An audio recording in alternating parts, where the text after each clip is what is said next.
Hello students, मैं हूं मोहम्मद शाहनवाज और आप लोग देख रहे हैं हमारे चैनल ओरो स्टडी। दोस्तों, आज हम लोग क्लास 9th मैथमेटिक्स का हम लोग सिलेबस देखने वाले हैं और बहुत ही ज़बरदस्त सिलेबस ये। और आज से हम लोगों की क्लास स्टार्ट होने वाली है। तो ये जो क्लास स्टार्ट होगी क्लास 9th और 10th का सबसे पहले मैंने स्टार्ट करूँगा और ये सेशन जो होगा 24-26 के लिए होगा। ठीक है, 24 में जो 9th क्लास में रहेंगे और 25 में जो 10th क्लास में रहेंगे या 24 में जो 10th क्लास में रहेंगे, उसके लिए बहुत ही ज़्यादा फायदेमंद होने वाला है। तो वीडियो के लास्ट तक बने रहिएगा और चैनल पे न्यू है तो चैनल को कर दीजिएगा सब्सक्राइब। तो चलिए सबसे पहले हम लोग जान लेते हैं कि एग्जाम पैटर्न कैसे रहने वाला है। कि क्लास 9th में जो चल जाते हैं 8 के बाद, 8 तक बच्चे के माइंड में पता नहीं चल पाता है, खेल धूप के वो पास कर जाता है एग्जाम। लेकिन आप 9-10 में जाइएगा तो आप हायर की ओर जा रहे हैं धीरे धीरे। तो उसको पता होना चाहिए कि एग्जाम में कैसे लिखना है, कितना मार्क्स का सब्जेक्टिव आता है, कितना ऑब्जेक्टिव आता है। ये सब चीज़ जानना बहुत ही ज़रूरी है आप लोगों के लिए, क्योंकि आप स्टैंडर्ड होते जा रहे हैं धीरे धीरे। ठीक, तो सबसे पहले हम लोग जानेंगे कि एग्जाम पैटर्न मैथमेटिक्स सब्जेक्ट का क्या होता है क्लास 9th का। ठीक है, थोड़ा सा यहाँ पे ऊपर पे नहीं दिखता होगा, ये सही हो जाएगा 1-2 दिन में। ठीक, टेंशन नहीं लेना है। क्लास 9th मैथ्स, और कोशिश कीजिएगा कि आप लोग साथ साथ लिखते चलिएगा, क्योंकि एग्जाम पैटर्न जरूरी इतना है जितना आपका सांस लेना जरूरी है, इतना जरूरी है एग्जाम पैटर्न समझना। ठीक, चलिए सबसे पहले आपके एग्जाम में जो मैथमेटिक्स रहेगा फुल मार्क्स 100 नंबर का एग्जाम होगा। कितना नंबर का? 100 नंबर का एग्जाम होगा, जिनमें से पास मार्क, ये पीएम जो लिखा हुआ है ये पास मार्क है। 33 नंबर में आप पास हो जाइएगा। ठीक, समझ रहे हैं? हलवा भाई, 33 नंबर में ही पास हो जाइएगा। चलिए, ऑब्जेक्टिव क्वेश्चंस की बात करें तो आपके एग्जाम पेपर में जो रहेगा, क्वेश्चन पेपर में 60 ऑब्जेक्टिव रहेगा, जिसको एमसीक्यू बोला जाता है, मल्टीपल चॉइस क्वेश्चन। ठीक, उनमें से आपको 50 क्वेश्चंस का जवाब देना होगा और प्रत्येक क्वेश्चन जो होगा 1 नंबर्स का होगा, यानी 50 गुना 1 करेंगे तो 50 नंबर का आपका ऑब्जेक्टिव हो गया एमसीक्यू क्वेश्चन। ठीक, बचा कितना? 50 क्वेश्चंस बचा। 50 नंबर जो बचा सब्जेक्टिव हो जाएगा 50 नंबर का, ऑब्जेक्टिव हो गया 50 नंबर का, सब्जेक्टिव हो जाएगा 50 नंबर का। ठीक, ऑब्जेक्टिव में ऑफर क्या था कि 60 में आपको 50 ही जवाब देना है, जो कि 1-1 नंबर का रहेगा। चलिए, अभी ये तो ऑब्जेक्टिव की ऑफर की बात हुई, अब चलते हैं हम लोग सब्जेक्टिव के ऑफर की बात को हम लोग ध्यान से देखेंगे। ठीक, सबसे पहले शॉर्ट टाइप क्वेश्चन आपके एग्जाम पेपर में रहेगा। शॉर्ट टाइप क्वेश्चन में जो आपको पूछा जाएगा 25 क्वेश्चंस का जवाब देना, 25 क्वेश्चन आपके पेपर में होगा और 15 क्वेश्चंस का जवाब आपको देना है, जो कि प्रत्येक क्वेश्चन जो होगा 2 नंबर का प्रत्येक क्वेश्चन होगा, यानी 15 दूना 30 नंबर का आपका हो गया शॉर्ट टाइप क्वेश्चन आपके एग्जाम में मैथ में पूछा जाएगा। ठीक, चलिए लॉन्ग क्वेश्चंस की बात करें तो आपके पेपर में 8 लॉन्ग क्वेश्चन रहेगा। लॉन्ग क्वेश्चन मतलब दीर्घ उत्तरीय प्रश्न, और शॉर्ट क्वेश्चन मतलब क्या बोलते हैं, लघु उत्तरीय प्रश्न। ठीक, चलिए 4 क्वेश्चंस का जवाब देना है लॉन्ग में, जो कि 5 नंबर का एक क्वेश्चन रहेगा, 5 चौके 20 नंबर हो गया। ऑफर देख रहे हैं ना भाई साहब, इतना ऑफर घर वाला भी नहीं देता है पढ़ने में छूट, यहाँ जितना आपका सरकार दे रहा है, बिहार सरकार दे रही। ठीक, 25 क्वेश्चन पूछा जाएगा शॉर्ट में, जिसमें से 15 क्वेश्चन का ही जवाब देना है। 10 क्वेश्चन ऑफर में खेलियो दुपियो के पास होइएगा ना, पास हो जाइएगा। लेकिन हम लोगों को पास हो वैसे नहीं होना है, हम लोगों को अच्छे से मार्क्स लाना है, अच्छा परसेंटेज लाना है, उसके बाद पास होना है, क्योंकि नॉलेज बहुत ज़्यादा ज़रूरी है। ठीक है, वैसे पास तो खेल धूप के हो जाइएगा, इतना ऑफर है, समझ रहे हैं? चलिए, अब लॉन्ग क्वेश्चन में भी देखिए 4 क्वेश्चंस का ऑफर दिया गया है, 4 क्वेश्चन ही पूछा गया है। तो बेहद ही आसान है एग्जाम पैटर्न, बहुत ही आसान है ये मैथ का एग्जाम पैटर्न है, आप स्क्रीनशॉट ले लीजिए। ठीक, उसके बाद हम लोग सिलेबस की ओर चलते हैं। मैथमेटिक्स का सिलेबस की बात करें तो बहुत ही लंबी चौड़ी, इतनी लंबी चौड़ी सिलेबस है, लेकिन अगर उसमें बांटे, हम पैटर्न में बांटे तो 5 ही भाग में बटा रहता है मैथमेटिक्स 9th का। पहला अलजेब्रा, दूसरा मेंसुरेशन, तीसरा जियोमेट्री, और 1-2 चैप्टर वैसे ले लेते हैं जैसे सांख्यिकी, ये सब अलग हो जाता है। उसके बाद बाकी खत्म, इसी में सारा चैप्टर इंक्लूड हो जाता है।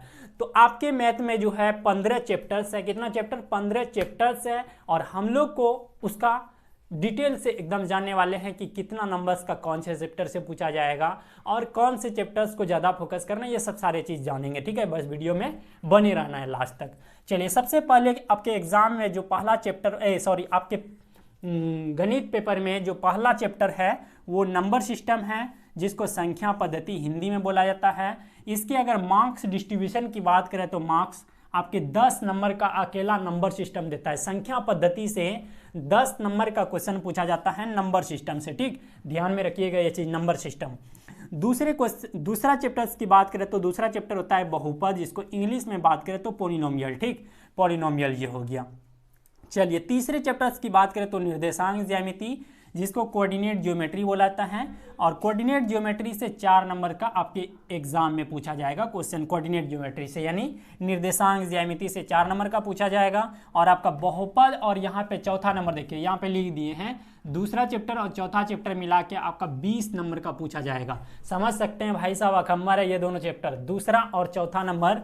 पॉलिनोमियल्स और लीनियर इक्वेशन ऑफ 2 वेरिएबल यानी 2 चरों वाले रैखिक समीकरण जो है, ये दोनों चैप्टर मिला के आपका अकेला 20 नंबर देने वाला चैप्टर है, जो कि ये अलजेब्रा के सेक्शन में आता है। ठीक है, लिख लीजिए यहाँ अलजेब्रा, सॉरी हाँ अलजेब्रा के चैप्टर में आता है, सेक्शन में आता है। ठीक, दूसरा और चौथा। और 5वें नंबर, 6ठे नंबर, 7वां नंबर, 8वां नंबर, 9वां नंबर, 10वां नंबर चैप्टर्स की बात करें तो इसको जियोमेट्री बोला जाता है। इन सारे 1 2 3 4 5 6 चैप्टर को मिला के 27 नंबर का पूछा जाता है। आपका जियोमेट्री से 27 नंबर का पूछा जाता है, जिनमें से 5वां नंबर जो चैप्टर है यूक्लिड की ज्यामिति परिचय, जिसको introduction of to Euclid geometry. ठीक, चलिए 6ठा नंबर की बात करते हैं तो रेखाएं और कोण, लाइन्स एंड एंगल, जिसको बोला जाता है ट्रेंगल। उसके बाद त्रिभुज यानी चतुर्भुज, जिसको बोला जाता है क्वाड्रिलेटरल। उसके बाद समांतर चतुर्भुज और त्रिभुजों की क्षेत्रफल यानी area of triangles and parallelogram. ठीक, चलिए ब्रीथ सर्कल जिसको बोलते हैं। ये 6 चैप्टर मिला के आपको जियोमेट्री बोला जाता है, जो कि 27 नंबर का कैरी मार्क रहता है। ठीक है, 27 नंबर का आपके एग्जाम में पूछा जाएगा। चलिए 11 नंबर जो रहता है कंस्ट्रक्शन रहता है, जिसको क्रिएशन भी बोला जाता है, रचनाएं जिसको बोला जाता है कंस्ट्रक्शन। ठीक है, रचना इंच से बनाया जाता है, चांद से बनाया जाता है, वो सारी चीज 1.5 सुई से बनाया जाता है, हम लोग जानेंगे। चलिए 12 नंबर जिसको हीरोन का सूत्र बोला जाता है, हीरो का फॉर्मूला। और 13 नंबर पृष्ठीय क्षेत्रफल और आयतन जो है, ये दोनों चैप्टर्स को मिला के मेंसुरेशन बोला जाता है। इसको क्या बोला जाता है? मेंसुरेशन बोला जाता है, जो कि 13 नंबर का आपके एग्जाम में रहेगा। ठीक, 14 नंबर जो है सांख्यिकी है, जिससे 6 नंबर का एग्जाम में पूछा जाएगा। और प्रायिकता जो है ये वैसे पढ़ना है, क्योंकि ये आगे जहाँ तक पढ़िएगा वहाँ तक ये सब चैप्टर जाने वाला है। और 9th और 10th जो ये बेस मैथमेटिक्स है। ठीक है, आप 11th पढ़िए, 12th पढ़िए, ग्रेजुएशन में पार्ट 1 पढ़िए, पार्ट 2 पढ़िए, पार्ट 3 पढ़िए, कहीं भी पढ़िए, ये सारे चैप्टर्स जो आपके बेसिक के रूप में काम आएगा, जो कि 9th और 10th पिलर के जैसा काम करता है। इसको पढ़ना बेहद ही ज़रूरी है और अच्छे से पढ़ना है, और पढ़ेंगे और पढ़ाएंगे भी। ठीक, टेंशन मत लेना है, आपको पढ़ते जाना है, बस ध्यान से यही चीज़ पढ़ना है कि हमको बेस मजबूत करके पढ़ना है। आप एक चीज़ मानिए कि पिलर जब खड़ा होता है, जब घर खड़ा करते हैं, तो अगर नीचे में हम खंभा कुट्टी पहले ही गाड़ देंगे, ऊपर में हम 3 मंजिल ले जाएंगे, 4 मंजिल, तो बताइए वो संभव है? नहीं ना। उसी प्रकार 9th और 10th ही मेरा खराब चल जाएगा, बेस ही मजबूत नहीं हो पाएगा, आप MSc कीजिए, PhD कीजिए, कुछ नहीं कर पाइएगा। अगर आपका 9, 10 अच्छा है तो आप कोई भी कंपटीशन में बैठिए, आप वहाँ तक नहीं पहुँचिएगा, लेकिन उसका मुकाबला जरूर कीजिएगा। तो ये था सिलेबस एकदम, जो कि बहुत ही बेसिक भाषा में हम आपको समझाने का कोशिश किए हैं। चलिए इसका स्क्रीनशॉट ले लीजिए, पहले आप एक बार स्क्रीनशॉट ले लीजिए, एक बार मेरे साथ ले लीजिए।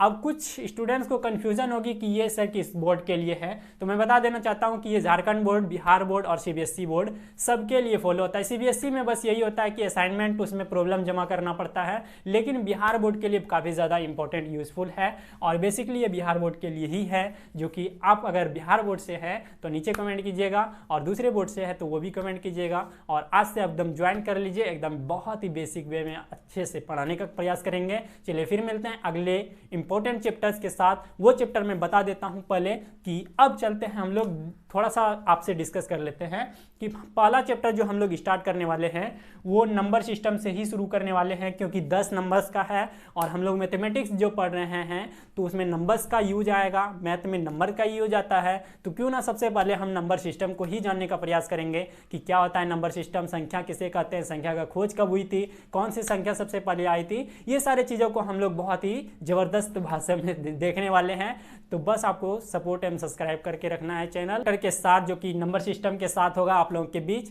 तो चलिए इसका वेट कीजिएगा, जल्दी ही आने का प्रयास करूंगा। चलिए bye bye, take care, love you friends.